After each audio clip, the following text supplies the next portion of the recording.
आज के लेसन में आपके लास्ट जो इंटरमीडिएट लेवल के क्वेश्चंस हैं 14 एंड 15 हमने वो दोनों करने हैं लेट कमर्स के लिए स्पेशली। अगेन मैं समझा रहा हूँ और नेक्स्ट टाइम लेट नहीं आना। ये देखें आपके पास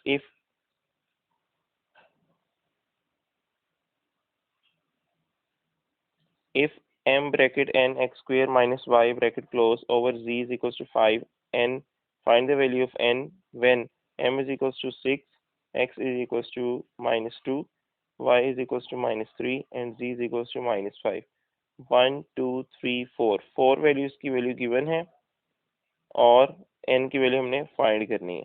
सिंपल क्वेश्चन है, जस्ट उसकी अगर शेप देखें तो वो थोड़ी कॉम्प्लिकेटेड शुरू में फील होती है, लेकिन अब देखें सोल्यूशन और मैं इसको सारा गाइड करता हूँ। और अब आप लोगों की अटेंशन जो है स्क्रीन की तरफ होनी चाहिए।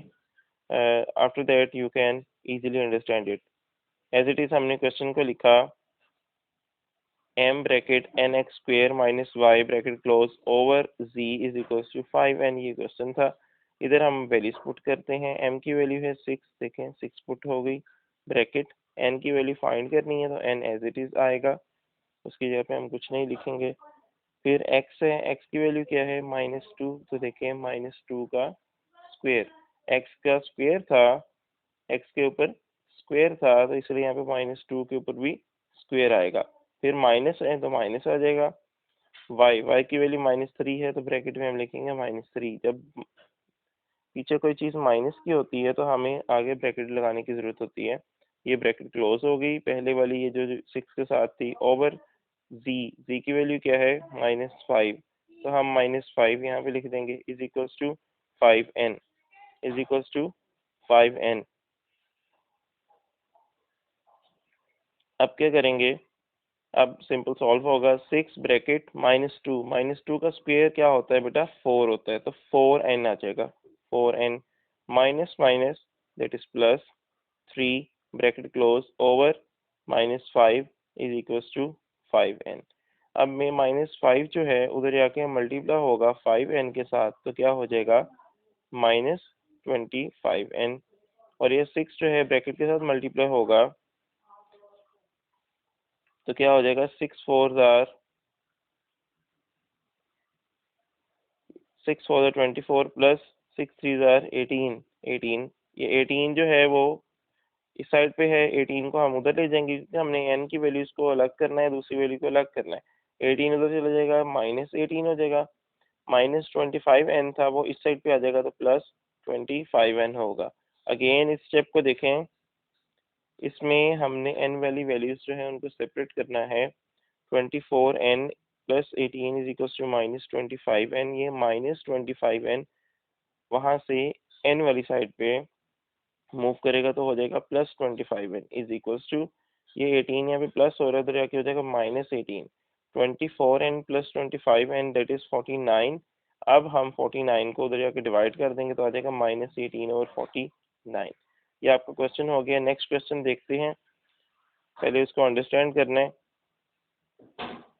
This question is so much important because इसमें जो है बेटा नरेशन आ रही है। कहते हैं find the formula for the sum of S. S क्या है, सम है।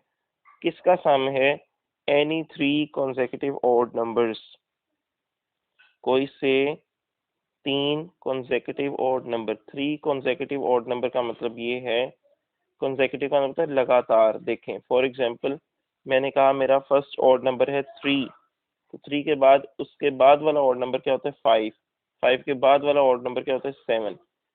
फॉर एग्जांपल मेरा फर्स्ट ऑड नंबर जो है वो है 13, तो उसके बाद कॉन्सेक्यूटिव ऑड नंबर क्या होंगे 13, 15 एंड 17, 3 इस तरीके से। तो हमने क्या करना है, हमने 3 कॉन्सेक्यूटिव ऑड नंबर का सम फाइंड करना है, उसका फार्मूला फाइंड करना है। फाइंड अ फार्मूला, अभी हमने सम फाइंड करके वैल्यू कैलकुलेट नहीं करनी, जस्ट फार्मूला लिखना है। नेक्स्ट क्या कहते हैं hints find the value of S. S की वैल्यू फाइंड करें when the greatest odd number is -101। जो सबसे बड़ा ऑड नंबर है वो क्या है -101। अब इसे सॉल्व करते हैं।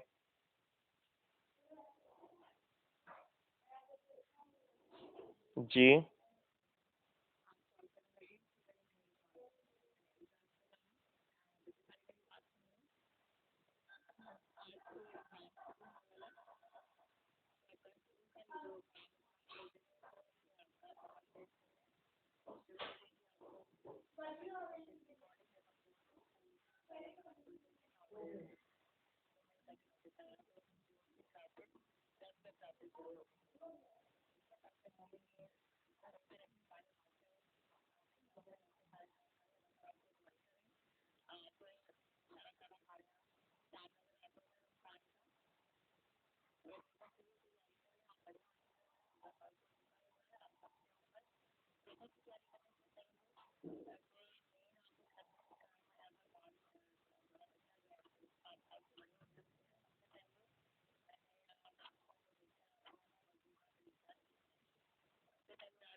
जज़ाकल्लाह मैम।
ओके, जज़ाकल्लाह मैम। ओके जी, अल्लाह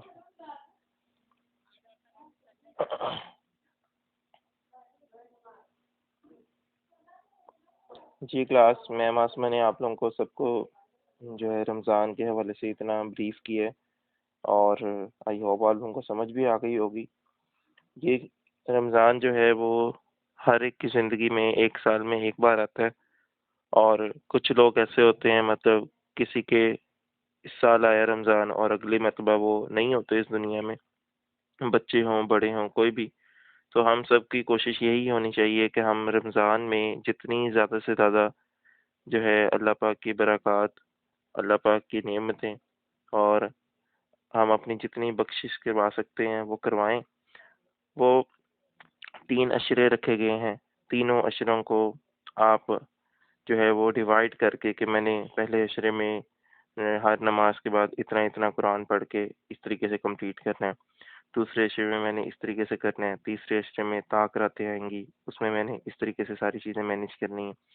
ये आप सब पे है, आप कितना दिलजोई के साथ, कितनी लगन के साथ तैयारी करते हैं, ये आप सब पे है। और सब बच्चे माशाल्लाह बड़े हैं अब, और आप सबके ऊपर नमाज और रोज़े जो हैं फ़र्ज़ हैं।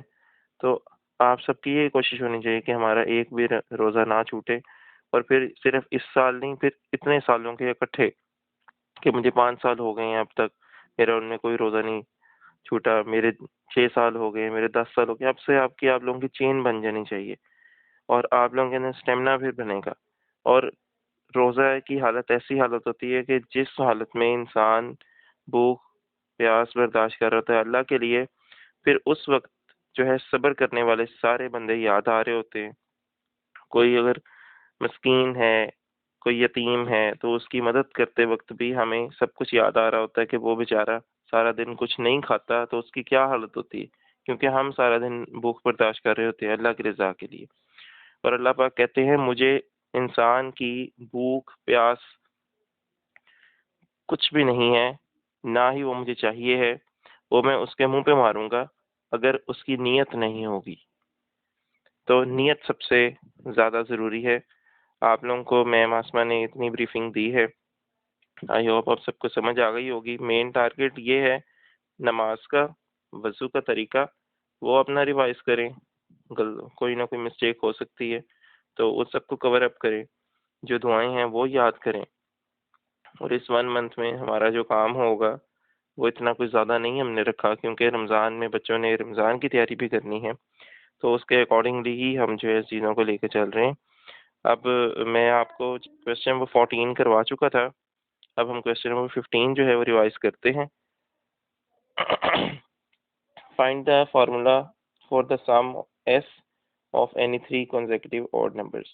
क्वेश्चन 15 कवर अप करवाने के बाद मैं आप लोगों से पूछूंगा कि इसमें कोई क्यूरी है, कोई मसला है, तो वो भी डिस्कस हो जाएगा। जी 15 क्वेश्चन, इसमें हमने सम फाइंड करना है एनी 3 consecutive odd नंबर का। ऑड नंबर आपको पता ही है 1 3 5 7 इस तरह होते हैं। ऑड नंबर में 3 consecutive होंगे, consecutive का मतलब लगातार। फॉर एग्जांपल पहला ऑड नंबर है 21। फॉर एग्जांपल हमारे अकॉर्डिंगली यहाँ पे पहला ऑड नंबर है 21, दूसरा हो जाएगा 23 और उससे अगला क्या हो जाएगा 25। consecutive का मतलब ये है। उसने पहले हमें फार्मूला फाइंड करने के लिए कहा, उसके बाद उसने हमें कहा है कि एस की वैल्यू फाइंड करें when the greatest odd number is -101। Simple है, आप लोगों के अंडरस्टैंड करने पर है। जी बेटा, मैंने आपको अभी एग्जांपल दी। फॉर एग्जांपल एक ऑड नंबर है, वो है पहला ऑड नंबर है 21, तो नेक्स्ट ऑड नंबर क्या है 23। इसका मतलब जो नंबर होता है उसके अंदर 2 ऐड करते हैं। जब वो पहला ऑड नंबर होता है 21 होता है तो उसमें 2 ऐड करें तो क्या आ जाता है 23, फिर उसमें दोबारा फिर 2 ऐड करें तो क्या आ जाता है 25, फिर दोबारा 2 ऐड करें तो क्या आ जाता है 27। इसका मतलब ऑड नंबर्स हो जाएं तो उनमें 2 ऐड करने के बाद नेक्स्ट ऑड नंबर आया था, क्योंकि एक जंप के बाद आना होता है। ओके, अब देखें स्क्रीन पे, लेट लेट करते हैं। फर्स्ट ऑड नंबर क्या है एक्स है, फर्स्ट ऑड नंबर क्या है एक्स है। फिर सेकंड consecutive ऑड नंबर क्या होगा x+2, क्योंकि अभी मैंने एग्जांपल से बताया आपको। फॉर एग्जांपल हाइद कहता है सर मेरा फर्स्ट ऑड नंबर 37, तो उसका नेक्स्ट ऑड नंबर क्या होगा 39, उसके बाद नेक्स्ट ऑड नंबर क्या होगा 41। फॉर एग्जांपल मेहर बानो कहती है मेरा फर्स्ट ऑड नंबर है 47, तो 47 के बाद उसका नेक्स्ट ऑड नंबर क्या होगा 49, उसके बाद उसका नेक्स्ट ऑड नंबर क्या होगा 51। 2 हमेशा आ रहा है तो इसलिए लेट किया है, लेट किया है x is equal to first ही ऑड नंबर है, फिर x+2 जो है वो सेकंड consecutive ऑड नंबर है, तो सेकंड consecutive ऑड नंबर जो है अब, और फिर उसके बाद थर्ड consecutive ऑड नंबर जो सेकंड ऑड नंबर था उसके अंदर फिर 2 ऐड कर दें। देखें फर्स्ट ऑड नंबर उसमें 2 ऐड किया, सेकंड ऑड नंबर आ गया, तो ये सेकंड ऑड नंबर है ना x+2, इसमें फिर 2 ऐड कर दें तो क्या आ जाएगा थर्ड ऑड नंबर। तो फार्मूला क्या हो जाएगा, फर्स्ट जो कि x है, सेकंड x+2 है, ये देखें, और थर्ड ये है। इन तीनों को आपस में प्लस कर देंगे, इन तीनों को आपस में प्लस कर देंगे तो ये आपका फार्मूला बन गया। अब देखें एक्स एक्स और एक्स तीनों एक्स प्लस हुए 3x हो गया, 2 प्लस हुए 6 हो गया, तो आंसर आ गया आपके पास 3x+6। बुक के एंड पे आप देखेंगे तो वहाँ पे आएगा 3n+6। हमने लेट किया था x है, उसने लेट कर दिया था n है, तो ये हो गया s is equals to 3x+6। अब हम क्या कर रहे हैं, उसने कहा था ग्रेटेस्ट ऑड नंबर क्या है -101, ग्रेटेस्ट ऑड नंबर क्या था -101। तो इनमें देखें सबसे बड़ा कौन सा है, ये पहला है, ये दूसरा है, ये तीसरा है, सबसे बड़ा कौन सा ये वाला। हम लिखेंगे x plus two plus two x plus two is equal to -101। सबसे बड़ा कौन सा है? x प्लस टू, ये वाला सबसे बड़ा है। इसको मैंने -101 की इक्वल कर दिया। x प्लस फोर हो गया, फोर उधर जाके माइनस हो गया, तो आ जाएगा x की वैल्यू क्या आ जाएगी? -105। लेकिन हमने s की वैल्यू फाइंड करनी है, s जो कि सम है, s की value s is equal to 3x plus 6।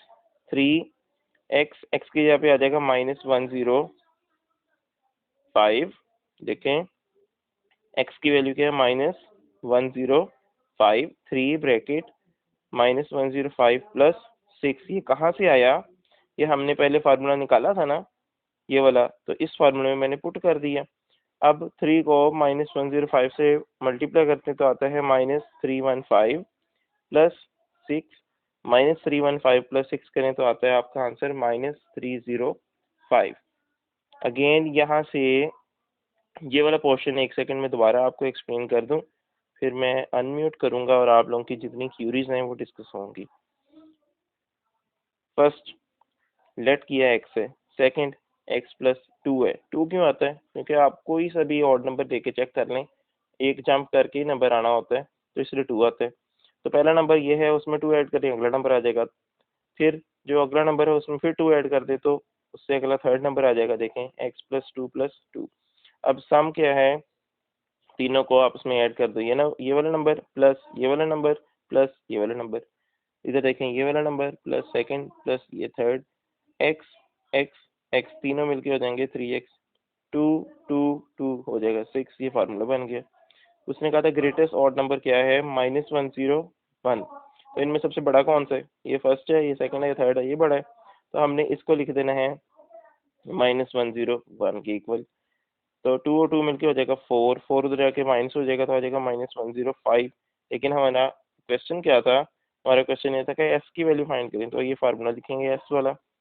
यहाँ पे x की जगह पे -105 लिखेंगे और 3 से मल्टीप्लाई करेंगे, देन सॉल्व कर देंगे तो आ जाएगा -309। आई होप यहाँ तक आपको समझ आ गई होगी। अब हम डिस्कस करते हैं इसकी सारी की सारी